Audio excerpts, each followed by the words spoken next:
ಮೈಟೊಕಾಂಡ್ರಿಯಾಗಳು ಎಲ್ಲ ಯೂಕ್ಯಾರಿಯೋಟಿಕ್ ಜೀವಕೋಶಗಳ ಸೈಟೋಪ್ಲಾಸಂನಲ್ಲಿ ಕಂಡುಬರುವ ಪೊರೆ ಹೊಂದಿದ ಕಣದ ಅಂಗಗಳಾಗಿವೆ.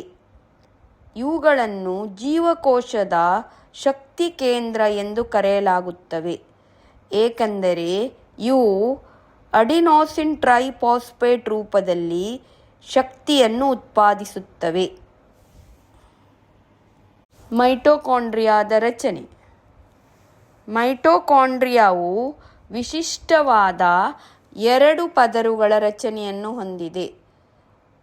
ಹೊರಪದರು ಇದು ಮೃದುವಾಗಿದ್ದು ರಂಧ್ರಗಳಿಂದ ಕೂಡಿದೆ.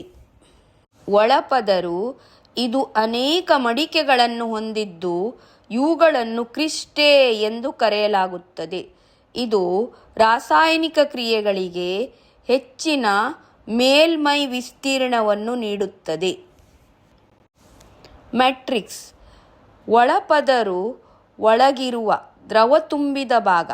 ಇದರಲ್ಲಿ ಕಿಣ್ವಗಳು, DNA ಮತ್ತು ರೈಬೋಸೋಮ್ಗಳಿರುತ್ತವೆ.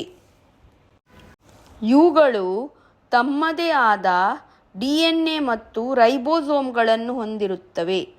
ಆದ್ದರಿಂದ ಇವು ತಮ್ಮದೇ ಆದ ಕೆಲವು ಪ್ರೋಟೀನ್ಗಳನ್ನು ತಯಾರಿಸಿಕೊಳ್ಳಬಲ್ಲವು.